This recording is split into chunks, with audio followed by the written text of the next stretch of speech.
Perkenalkan, nama saya Anggun Pratika, NIM 2019 143400.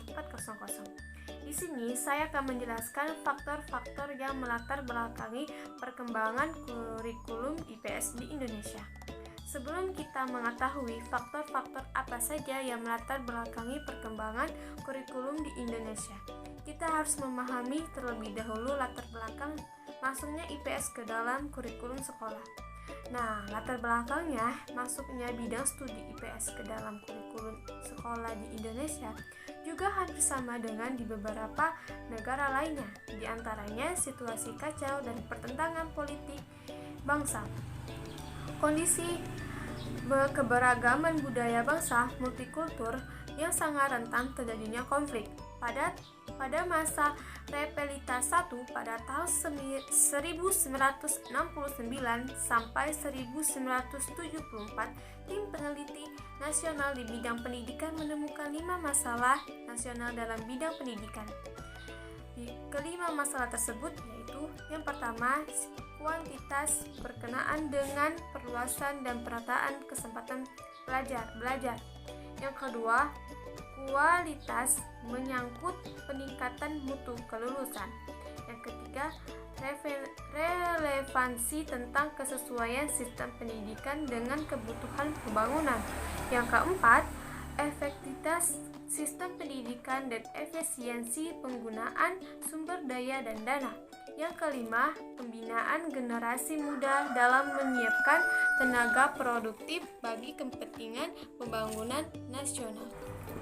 Nah, oleh karenanya, dalam beberapa penemuan ilmiah dibahas istilah tentang IPS, Ilmu Pengetahuan Sosial, sebagai program pendidikan tingkat sekolah di Indonesia dan pertama kali muncul dalam Seminar Nasional tentang Civic Education tahun 1972 di Tawangmangu, Solo di Jawa Tengah. Dalam laporan seminar tersebut muncul istilah dan digunakan secara bertukar pakai, yaitu 1. Pengetahuan sosial, yang kedua ada bidang studi, dan ketiga ada ilmu pengetahuan sosial.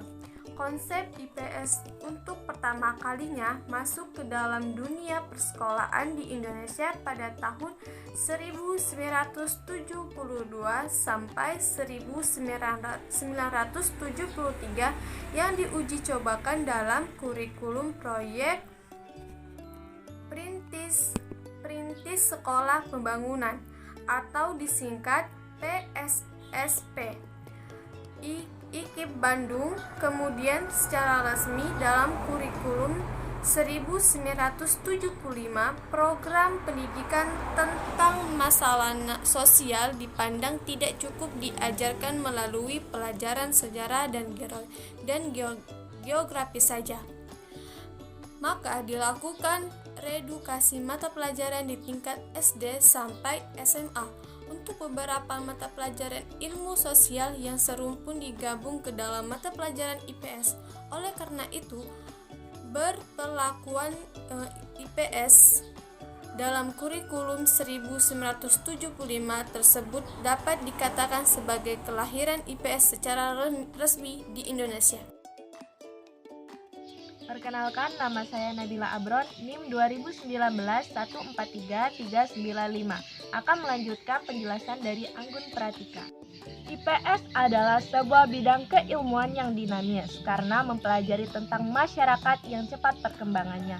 Tidak lepas dari perkembangan, pengembangan kurikulum IPS merupakan jawaban terhadap tuntutan kebutuhan masyarakat yang akan mempelajarinya. Perkembangan kurikulum IPS di Indonesia dilatar belakangi oleh faktor-faktor berikut ini. Yang pertama, pengalaman hidup masa lampau dengan situasi sosial yang labil memerlukan masa depan yang lebih mantap dan utuh sebagai suatu bangsa yang bulat.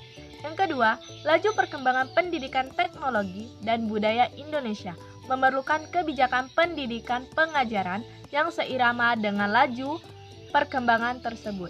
Yang ketiga, agar output pendidikan persekolahan benar-benar lebih relevan dengan tuntutan masyarakat yang ia akan menjadi bagiannya dan materi yang dimuat dalam kurikulum atau dipelajari peserta didik dapat bermanfaat. Segi lain yang menyebabkan dikembangkan kurikulum IPS sebagai mata pelajaran wajib bagi setiap anak didik adalah untuk menyiapkan mereka kelak apabila terjun di dalam kehidupan masyarakat. Secara teoritis, terdapat beberapa pandangan filosofi kurikulum landasan filosofi bagaimana dipaparkannya dalam naskah Akademi Kajian Kebijakan Kurikulum Mata Pelajaran IPS, Badan Peneliti dan Pengembangan Pusat Kurikulum 2007. Depdiknas RI dirincikan sebagai berikut. A. Esensialisme. Esensialisme adalah aliran yang menggariskan bahwa kurikulum harus menekankan pada penguasaan ilmu. B. Perennialisme. Perennialisme adalah aliran yang memandang bahwa sasaran yang harus dicapai oleh pendidikan adalah kepemilikan atas prinsip-prinsip tentang kenyataan, kebenaran, dan nilai yang abadi, serta tidak terkait oleh ruang dan waktu. C. Progresivisme. Progresivisme adalah aliran ini memandang bahwa sekolah memiliki tujuan, yakni kecerdasan yang praktis, dan membuat siswa lebih efektif dalam memecahkan berbagai masalah yang disajikan oleh guru atau pendidik. D. Rekonstruksionisme. Rekonstruksionisme adalah aliran ini berpendapat bahwa sekolah harus diarahkan kepada pencapaian tatanan demokrasi yang mendunia.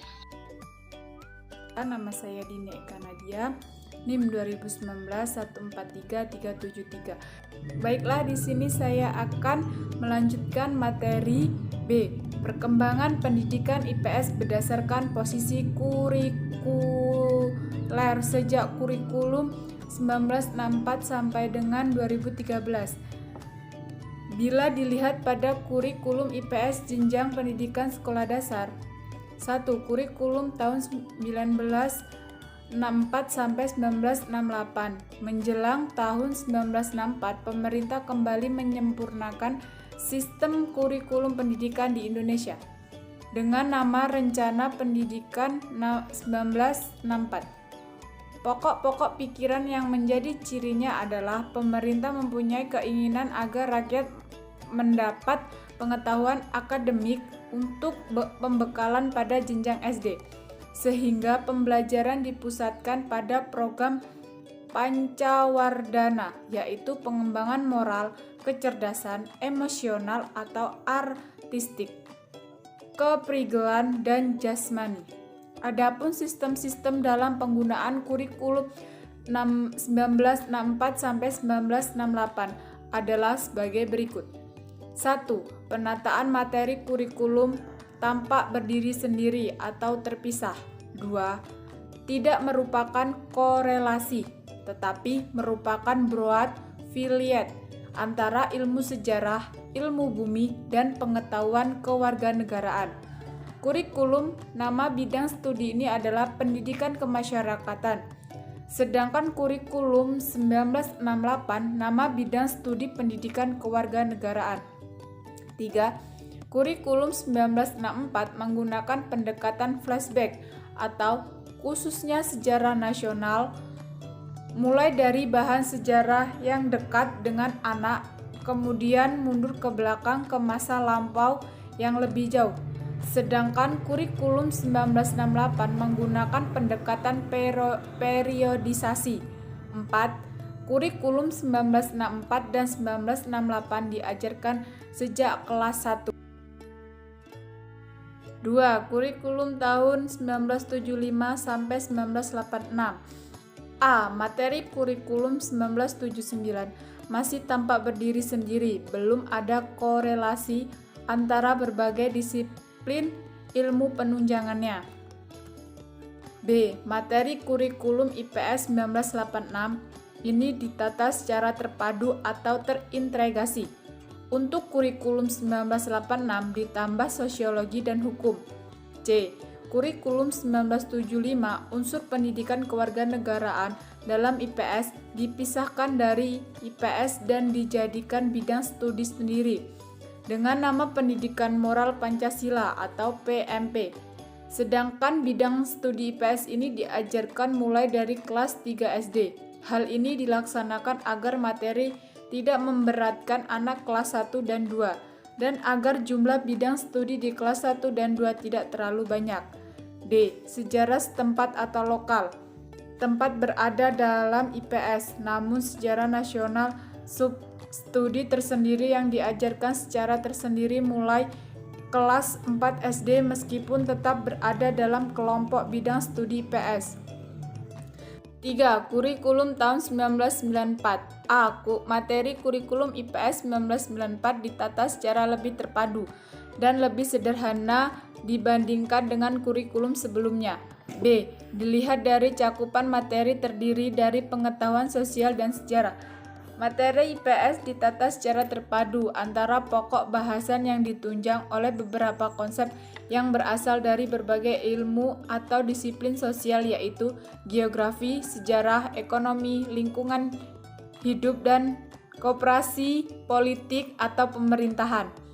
C. Khusus materi sejarah nasional walaupun merupakan sub bidang studi PS namun disusun secara tersendiri dan